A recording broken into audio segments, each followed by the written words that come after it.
Isang masayang pagbati na may ngiti sa aking mga labi. Naghahanap ba kayo ng makakatuwang sa pagre-review ng inyong anak? Meron yan sa DepEd. Ang ETUlay online tutorial ay libre at handog ng ating kagawaran sa pangunguna ng OUA ICTS EdTech. Ito ay isang proyektong makatutulong sa mga mag-aaral, katuwang ang mga magulang o kasama sa kani-kanilang tahanan para masagutan at maunawaan ang mga modules. Hangad din ng programang ETUlay ang matulungan ang ating mga guro sa kanilang mga blended learning classes. Ang ating ETUlay ay mula kinder hanggang senior high school. Bukod sa academics, meron din tayong mga special programs gaya ng All is Wellness, Reading and Math Remediation, Storytelling, Mommy Tech Talks, Classes sa Gramatika, Speech Class, Financial Literacy, at marami pang iba. Pinalawig din ng ETUlay ang ating Alive program para sa mga mag-aaral mula grade 1 hanggang grade 3. Gayun din ay mayroon tayong ALS program at SPED tutorials na makasisigurong makakamit ng lahat ang inclusive education. May SPED hotline na rin para sa inyong mga katanungan patungkol sa special education. Kaya, subaybayan mula Lunes hanggang Biyernes, mula 9:00 ng umaga hanggang 7:00 ng gabi ang ating ETUlay. Sa ating pagtutulungan, maiaangat natin ang bawat isa. Ating itutulay ang pagkatuto upang di mapigil ang pag-aaral ng kabataang Pilipino. Itulay natin ito, sulong edukalidad.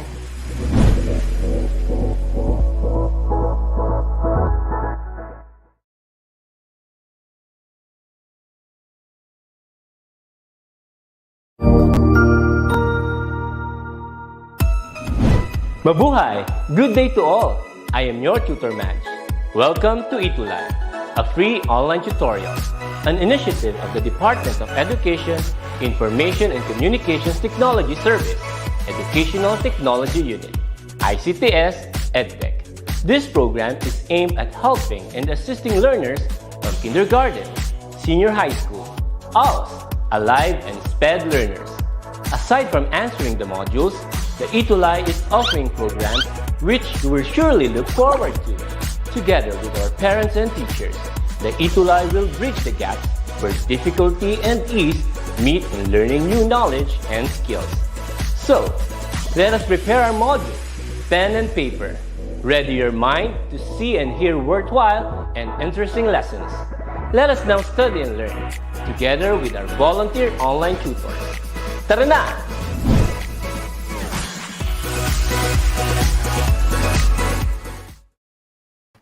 Ayan.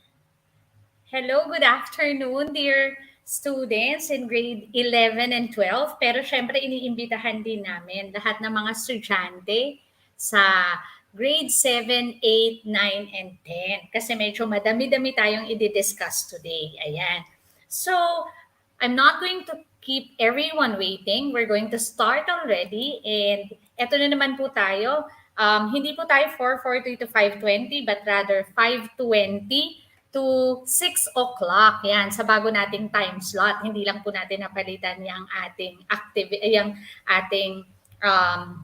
poster, no? But nevertheless, ngayong araw, ang pag-uusapan natin sa Math Technica ba is quarter 4 topics.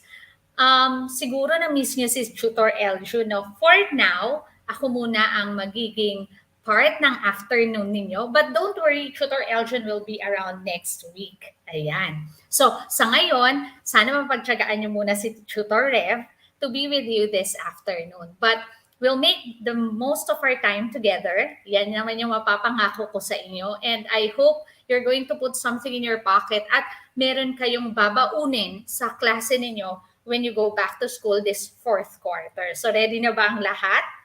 Yan. I hope everyone is ready and lahat ay alert, alive, awake, enthusiastic this Friday afternoon. O, diba? So, Sige, start na tayo. Yan. Sabi natin fourth quarter topic. So, hopefully, at the end of this learning episode, makita natin yung value ng tamang paggamit ng technology together sa tamang pag-strategize natin sa ating mga lessons para it brings out the use of technology in our class, which is to ease the learning that we have. So I hope and I pray that this afternoon will be very meaningful for all. So let's start. Yan. Naalala ko last week or 2 weeks ago, nag-start tayong mag-graph. So para sa akin, start muna ako dito. Yan. Tinatry ko kasi i-connect yung isang device ko para makita ko yung mga comments natin. No? So start tayo with graphing. Kapag graphing and describing function, the best option to do, ayan, syempre, ngayong araw, at sa mga araw na nagdaan, no, sa mga every time that we meet together and you and Tutor Eljon meets together to have this session, laging nandyan si ClassWiz para sa atin. No? And it's good na meron tayo laging partner para sa pagkatuto. So, start na tayo. So, paano nga ba tayo mag-graph? Naaalala ko dati, para makapag-graph tayo, the first thing that we have to do is to click on menu. Yan. At pupunta tayo dun sa menu ng graphing, which is on table. Yan. Menu 9. That will give us the function. So, i-graph muna natin ang x squared. Yan. Yan lang muna. Yan yung tinatawag nating mother graph. No? Okay. Normally, naalala ko, tinuro ko tong way na to para malaman ng mga estudyante ko kung paano nila madidescribe paano kung may a, x squared, may coefficient si x squared.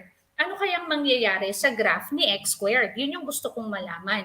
So, i-discover natin pare-pareho. Paano nga yan, teacher, gagawin? So, yan lang muna, i-graph muna natin yung mother graph natin. Gawin natin yung start na -10 para medyo malaki yung range natin, no? Ng domain to +10. Step 1 pa rin. And then, let's click on equal sign. Okay. Ano yung table na yan? This shows us yung table of values. Kung x ay -10, ano si f of x? 100. Kung si x ay 9, ano si f of x? 81. So, ganito yung relationship ng table at nung table na merong value ni x at value ng function when we evaluate it. So, teacher, pwede rin pala to sa evaluating function. Exactly, pwedeng-pwede.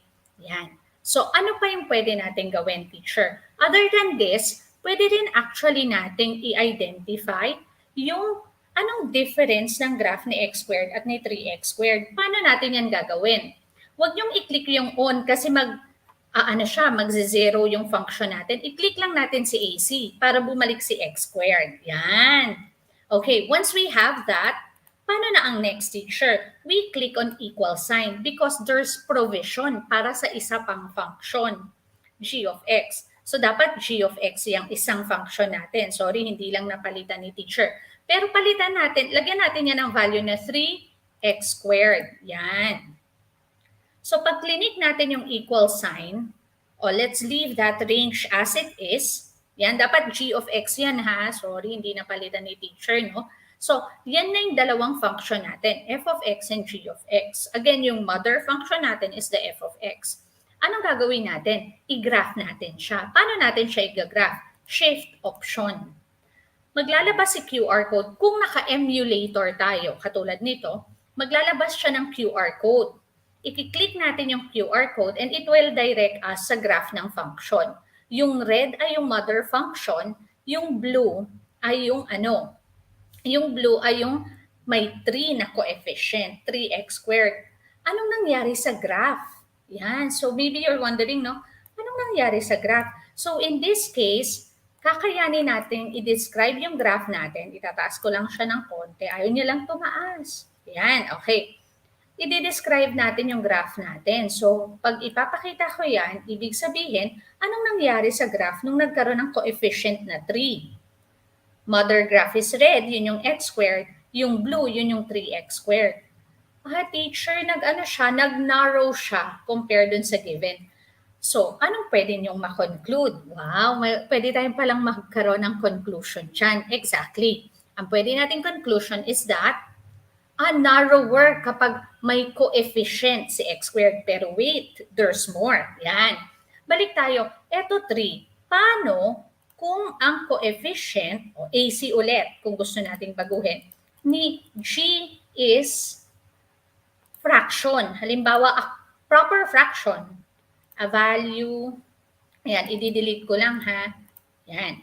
So, paano kung ang fraction natin ay 1, balik tayo dun sa PowerPoint natin, no? 1/3. 1/3 naman. So, instead na 3, kanina 3, whole number. This time, or counting number, this time 1/3. Tapos, press natin si x, press natin si x squared. Ano kayang klaseng graph ang difference niyan sa x squared? So, again, let's key in the table range. Ayan na yung table, so para wala kayong problema dyan.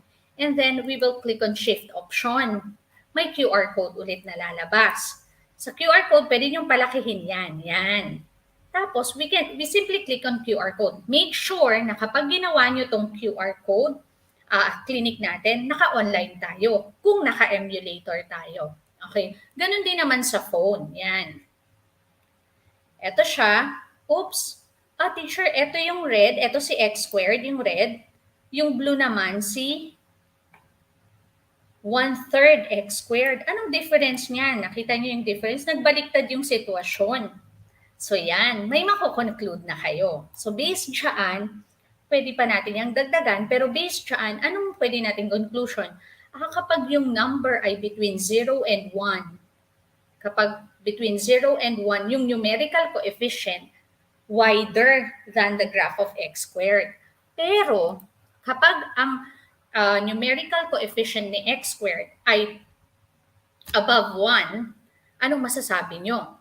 Yung graph natin is narrower than x squared. Yan. Paano natin yan nakita? Nakita natin yan sa observation. You can add more to that. Yan. Pwede pa natin yung dagdagan actually based on our observation.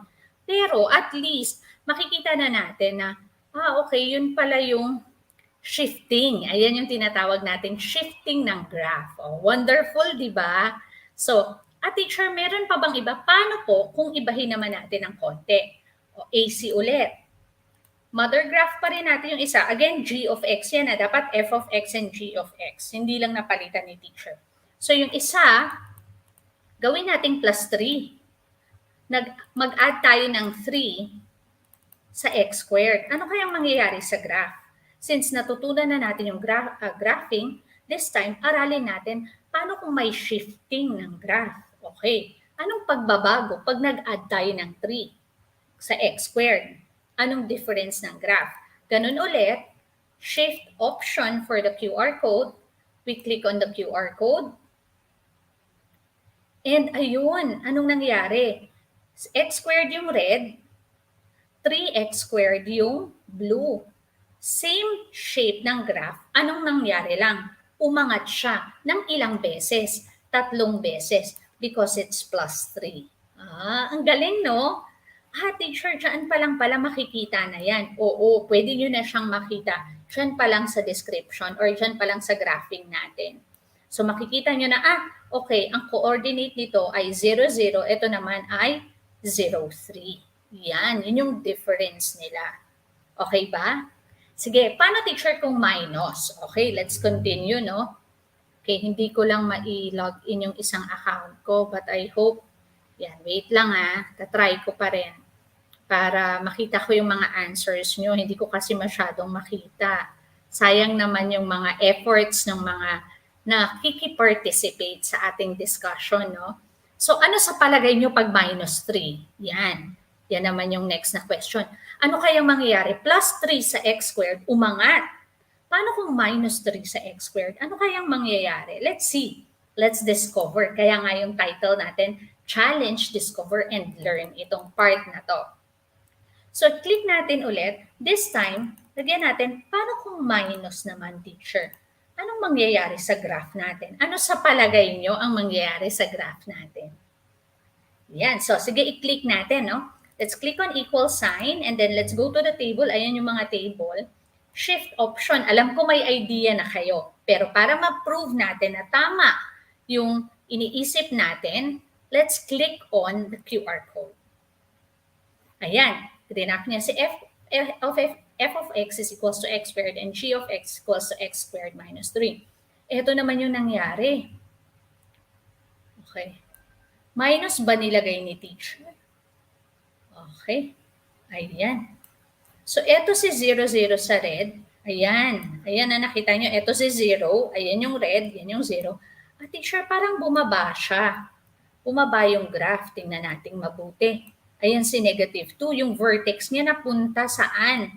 Napunta sa negative 3. 0, negative 3. So, teacher, bumaba yung graph ng ilang units? 3 units. Bakit? Kasi minus 3. Okay ba yung mga nadidiscover nyo? Ang ganda, di ba? Okay, next. Bago tayo magpunta.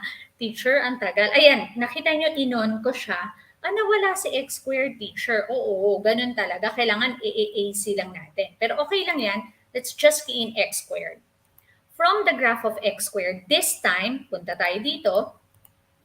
Ito naman, paano kung ang plus ay nasa loob bago siya in-square? Ang plinas na, nag-add tayo sa x, hindi sa x squared. Paano kaya mangyayari yan? So sige, try natin. X plus 3 quantity squared. So again, the same range, but this time let's click on shift option, QR code. Ayan. Ayun daw, medyo nag-read lang siya ng konti, no? And then, anong ine-expect natin? Teacher, anong nangyari? Okay, sabi dito kanina, we're going to look at our graph. Yan. Teacher, parang umurong siya. Yan, kung titingnan nyo yung graph nyo, no? Ayan. Plus 3, pero from red, umurong siya dito sa negative 3, 0. Okay, teacher. Kapag may plus or minus sa loob ng quantity bago natin siya squared, ang movement pala ay left kapag plus 3. Bakit parang baliktad, teacher? Okay lang yan. Okay? Now, if we're going to look at it, paano naman yung kabila? Yon. Para sa ating mga teachers na kasama natin ngayon, magandang way ito para mapadiscover natin. Normally, sa atin namang mga estudyante, isa tong paraan para mas makita nyo yung diversion or yung shifting ng graphs natin, no? At yung difference ng iba't ibang klaseng graph in quadratic. Yan. Paano kung x minus 3? Saan kaya ang movement nito? Ano sa palagay nyo? I think may idea na kayo. Yan. Ano kaya yung idea natin? Saan siya mag-move? So, pareho pa rin ang range. Ayan pa rin yung table of values natin. Shift option, QR. Ayan lahat, nandiyan yan. So, mababalikan natin yung graphs para makapag-conclude tayo. Teacher, from 0, 0, from red, nag-move siya, teacher. Kaya lang saan siya nag-move? Nag-move siya sa left. Ilang times siya nag-move sa left? Ay, ilang units ang movement niya sa left? 3 units, teacher. Kung 3 units yan, ibig sabihin, looking at the graph, minus 3 yung nasa loob, pero 3 units to the left. So kung quantity, x minus 3, nag-add ka ng 3, or nag-add ka ng certain value, or nag-subtract ka ng certain value in x before squaring it, ibig sabihin, ang movement niyan ay left or right. Kapag naman, nag-add ka sa x squared, katulad nito, ang movement mo ay up or down. Kapag naman, okay, yan. Kapag naman, nagkaroon ka ng numerical coefficient sa harap ni x squared, nagiging narrower or wider, depende sa value ni a. Ang ganda, di ba? Ang gandang discovery nito. Ano pa, teacher? Last na. Okay? Yan, ang bilis naman ng oras. Okay. Siguro last na talaga to dito sa graphing. X squared. Tapos negative x squared naman. Kung i-graph natin to, ano kayang difference ng x squared at negative x squared? Parang lahat naman nakita na natin. Last na tong type ng graph na to. So let's click on shift option. Tatandaan nyo para mag-graph. And ito siya. Tingnan natin, no? Exciting to. Paano kaya itsura niyan? Wow! Anong nangyari? Nag-flip. So, ibig sabihin, kung positive, negative pala, yung graph, flip lang siya, reflection lang siya ng isa sa ilalim niya. Okay, teacher. So, opening upward kapag x squared, kapag negative pala ay downward. Okay? Hindi pwedeng maging zero. Bakit? Pag zero yan, wala tayong squared. Hindi siya quadratic. That's one thing, no? Yan. Okay. I think that's it for the graphs. This time, punta tayo sa grade 7. Ito, fourth quarter ng grade 7 ay statistics and probability. So, let's start. Paano natin to? Ang sabi dito, the number presentation of data. Data can be presented using graphs, using tabular form. So, graphs, tabular, or word form, description method. So, tatlo pala yung ibig sabihin. Yes, lalo na kapag mag-thesis kayo, kung may kasama tayong mga grade 7 or 10 dito, the best thing to do is to look into it, yung presentation. Paano tayo mag-graph? Okay, in this case, the number of students that prefer face-to-face classes in a certain school in every grade level are as follows. So, paano natin, gusto natin makita yung visual representation ito? Paano natin gagamitin si ClassWiz para dito? Siyempre, gagamitin pa rin natin si Shift option for the QR code para ma-direct tayo sa Casio Edu Plus. Yan. Pero kung meron kayong actual, yan, nakikita ba? Actual data, meron din dito, kung ano yung pinipindot natin sa emulator, yun din yung pipindutin nyo. But the thing is, kakailanganin natin ang phone natin para sa pag-scan ng QR code. Para ma-direct tayo at makita natin sa phone yung graph. Yun yung pagkakaiba niya sa emulator. So, sige. Ako bilang math teacher, lagi akong may kabady, no?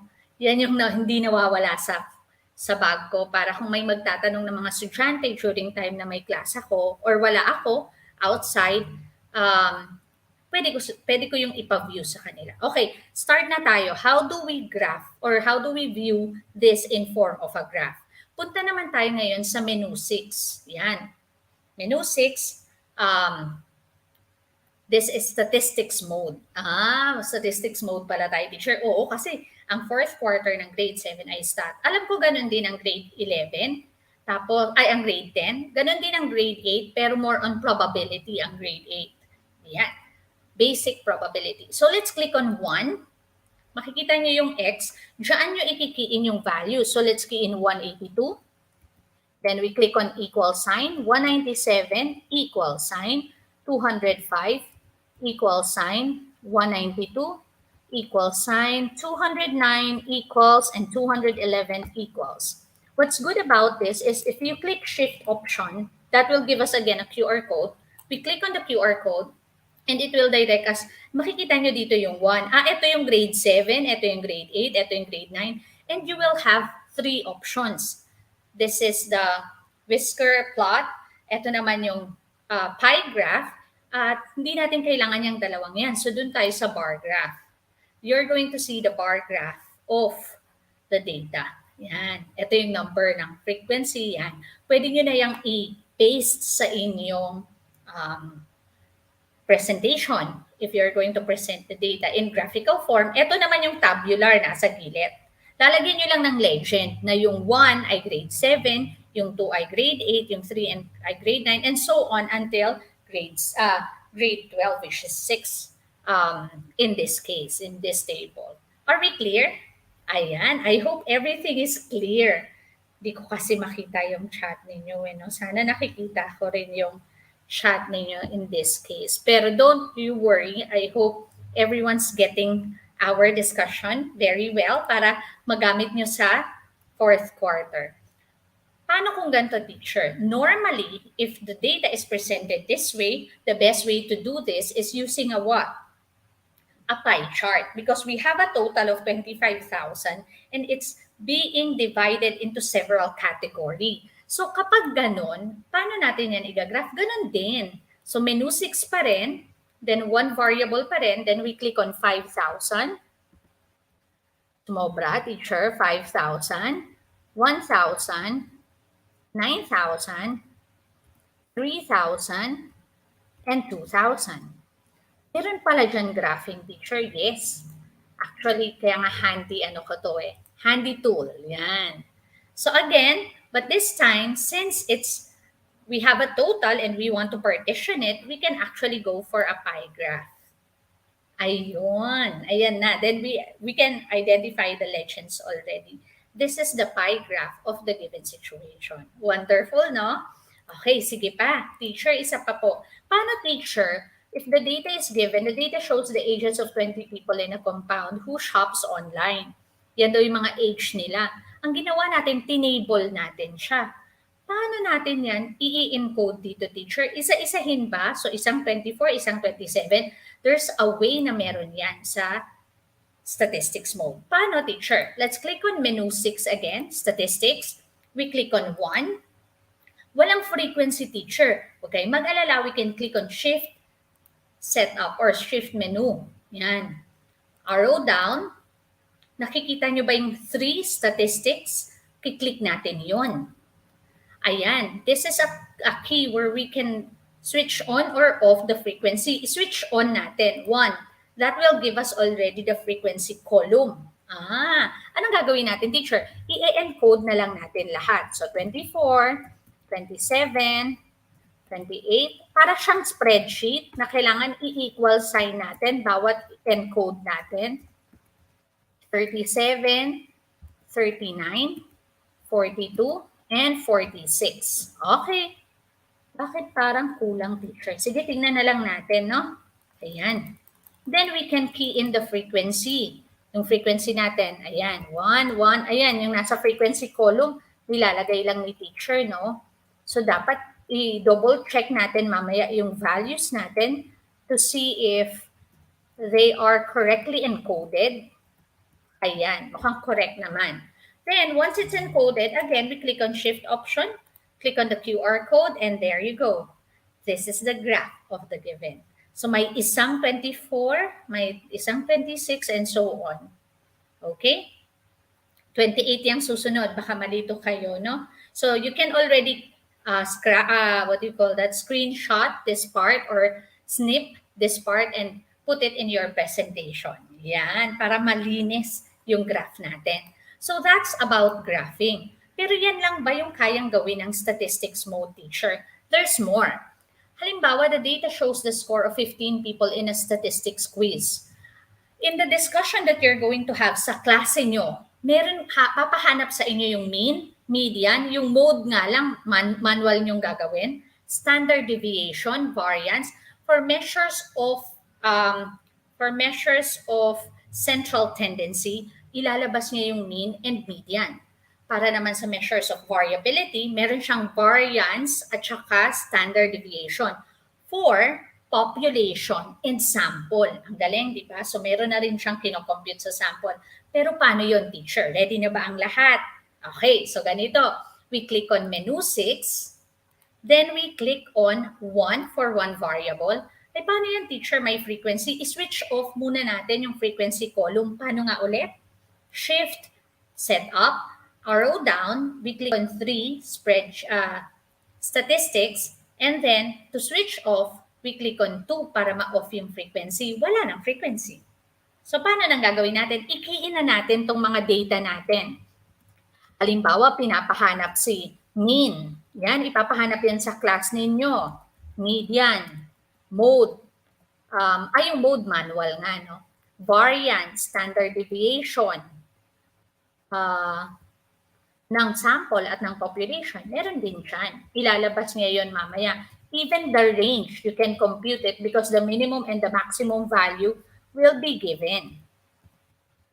Okay, teacher. Na-encode ko na lahat, teacher. Mukhang tama naman. Kung gusto nyo pa i-double check nyo mamaya yung values. But once you're sure about the values, ano nang next? Shift QR pa rin. Shift option pa rin ba, teacher? Hindi na, kasi hindi tayo mag-graph ngayon. Hahanapin natin si mean, median, variance, and standard deviation. Talaga, teacher, kaya nyo yun i-compute? Yes. Paano? We click on option. Walang shift, option lang. Okay. Pag-click nyo ng option, ito yung lalabas. We have to click on number 3, one variable calc. So, click natin. O, diba? Look at the data. Sige, I will magnify the data that we have here. Are you seeing this? So, ibig sabihin, the mean is 16. Summation of x. Ano yung summation ni x, teacher? Pag inad nyo itong lahat, ang value niyan ay 240. Yun yung summation ni x. Summation ni x squared, 3,940. Saan namin kakailanganin yan, teacher? Kakailanganin nyo yan pag nag-solve kayo ng variance, ng manual computation. Pero wag daw kayong mag-alala kasi eto na, binigay niya na yung variance. Ang value daw ni variance ay approximately 6.67. Ano tong symbol na to? Yung second to the last. Sigma x. That's the symbol for standard deviation. Ang standard deviation niya ay 2.58. Yan. Huwag kayong mag-alala. Ituturo ni teacher kung ano yung ibig sabihin or ano yung gamit ni standard deviation. Para naman sa sample ito. But yan lang, teacher. Nasaan po yung range na sinasabi ninyo or yung median? Nandito tayo kanina. You have to click on arrow down. Yan. Makikita nyo na yung ibang values na kailangan nyo. Yung standard deviation ng sample is 2.67, n is 15. Ibig sabihin, yun yung total frequency. Ilan yung number ng data na meron tayo? There are 15 items in our data. So, kaya 15 siya. Gets ba? Okay. Tapos, ano yung minimum? Pinakamababang value ay 11 sa data na to. Maximum, down ko muna para makita si maximum, 20 ang highest value. So, para makuha si range, 20 minus 11, that will be 9. Okay, meron din tayong median, 16. So, ang pinakagitnang value sa distribution na to ay 16. Ang average natin, go up muna tayo, ay 16 din. Pareho ah. Now, next question is, ano naman yung ating quartile? Ano yung Q sub 1? Ito nakikita to sa mga sa mga grade 10. Yan. Sa mga grade 10, Q sub 1 is quartile 1, which is 14. Median is quartile 2, which is 16. Quartile 3 is 18. But this is an approximate value. Hindi ito yung, kasi meron pa tayong ini-interpolate kapag may decimal. Hindi siya interpolated value, no? Estimated value siya. Yan, yung mga quartile natin dito. But the median is the median, the middlemost value. It's the quartile 2. Are we good? I hope kaya pa, no? Yan. Diba? So, yan muna yung sa grade 7. Punta tayo sa grade 8. Ano bang lesson sa grade 8 ng 4th quarter? More of triangle inequality and ano pa? Sige, pakita ko lang muna ha. And transversal. Ano pa other than transversal? Mamaya papakita ko yan. Sige, gawin na natin. Kasi we're running out of time, no? So, if we're going to look at this, how do we tell or paano natin nasasabi, close ko lang tong magnified value. Punta tayo sa menu 1. Paano natin masasabi na pwede yung maging length ng triangle? Kailangan, teacher, pag inad natin yung dalawang maliit, mas malaki siya dun sa pinakamalaking value. Or kahit mag-add kayo ng kahit na anong dalawa, pag yung sum niya, kailangan greater than dun sa third value. So in this case, let's add 16 plus 29. Anong sagot natin? 45. Ang 45 ba mas malaki sa 44? Yes. O di pwede siyang maging length ng triangle. Ano pang pwede natin gawin? Pwede nyo din naman isubtract yung pinakamalaking value sa pinakamaliit na value. Pag sinubtract nyo yon at yung naging resulta ay mas maliit kesa dun sa pangatlong value, then pwede siya na maging length ng triangle. Gawin nga natin, teacher. 44, kailangan mas maliit, di ba? 28, mas maliit siya sa 29, so pwede. So, ganun yon. O hindi ko na i-elaborate yung iba. I know na i-discuss to ng ating mga teacher or baka na-discuss na. Ngayon, paano naman sa transversal? We have to solve for x and y in this case. So, how are we going to do that? Hala, teacher, ang hirap naman. What we do know is kapag meron kayong parallel lines, yung interior angle on the same side of the transversal ay ano? Ay supplementary. Kung natatandaan nyo yun, pag supplementary, ang total niya ay ano? 180. So, ayan. Okay. Medyo meron lang tayong glitch dito. Babaguhin ko na, anuhin na lang natin yan. I-correct natin. Dapat 3x plus 10 plus 2x plus 10 ay equal sa 180. Uulitin ko, 3x plus 10 plus 2x plus 10 equals 180. Paano yung isa? 2y equals 90. Sige, mamaya na lang natin yan isosolve. Dito muna tayo. So for x, how do we find x? The best way to do that, alam ko na-encounter nyo na to, no? Is to cut this into two parts. Tapos si x, i-label natin yung dalawang parts as a. Parang meron kayong tatlong parallel lines. Yan yung illusion ng pangatlong line, no? The first thing that we have to do, alam natin ang a plus b is equal to x. Ano pang alam natin? Na si 48 plus a ay equal sa 180. Yan. Alam din natin na si 50 plus b ay equal sa 180 dahil supplementary. Dapat ganyan yung kanina eh, no? So, paano natin yan gagawin? Kukunin muna natin si 48 plus, okay, let's label it as a. Then, alpha calc for equal sign, 180. Yan. Okay ba? Then, we press on equal sign. Ay, shift calc. And then equal sign. The answer is 132. So, A is 132. Ah, ganun pala yun, teacher. Yes. Next thing, 50 plus, ano pa? Alpha, degree, minute, seconds. Then we click on alpha calc, equals, for the equal sign, and then we click on 180. Shift calc, and then press equal sign. At ang sagot ay 130. Now, so pag inad natin yung value ni A at ni B, ang total niya ay X. Tingnan nyo, B is equal to 130. So in that case, papakita ko sa inyo ha, tignan nyo yung shift STO.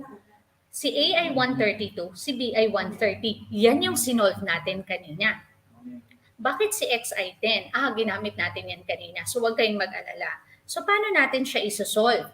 We're going to do it such that para makuha si X, kailangan natin i-add si A plus B. So we click on AC. Let's add alpha A plus alpha B. Then we click on equal sign and the answer is 262. So ibig sabihin, angle X measures 262. Kuha ba? Ayan.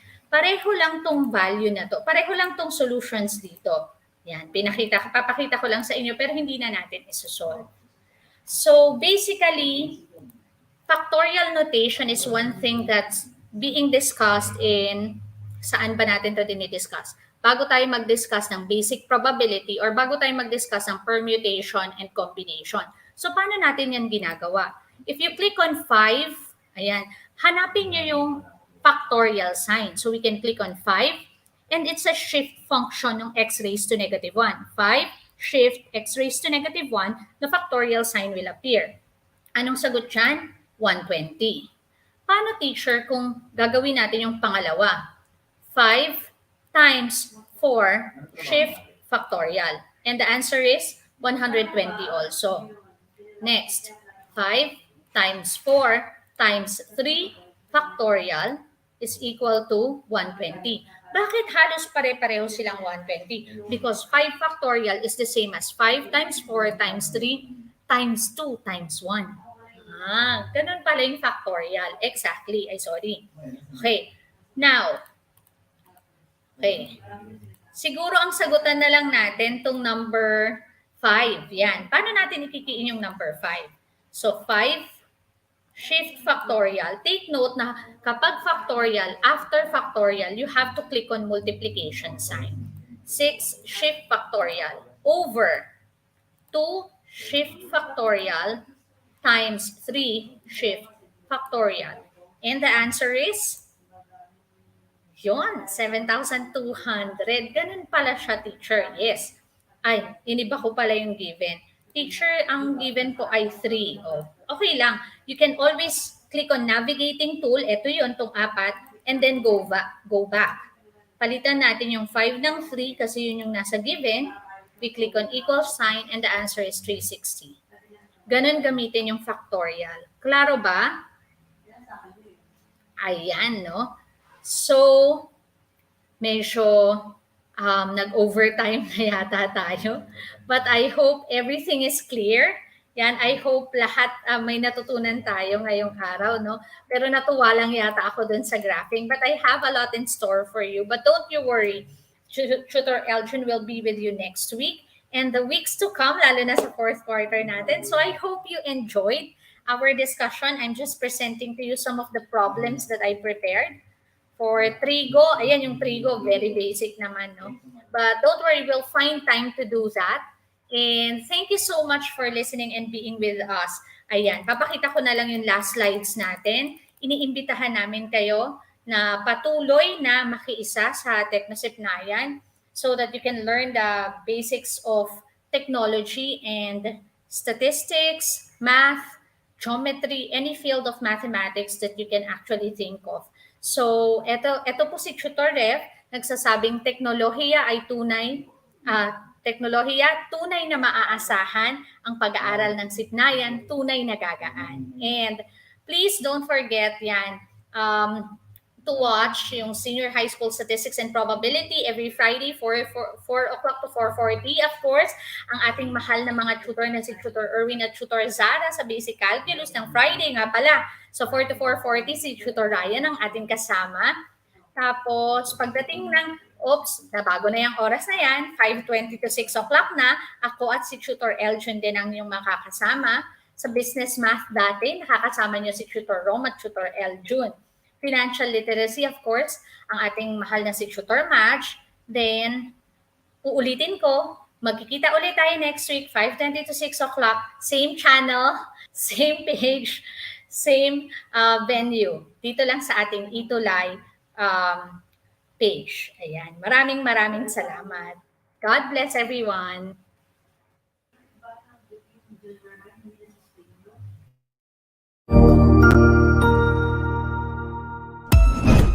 Ang husay naman! Natapos mo ang iyong tutorial session kasama ang iyong mahusay na ETUlay tutor. May bago ka bang natutuhan? I-share na yan gamit ang hashtag #ETUlayLevelUp. Huwag aalis ha, dahil may susunod pang programa na pwede mo ring panoorin at salihan. Dahil naghihintay na ang iyong mga tutors. Happy learning dito sa ETUlay!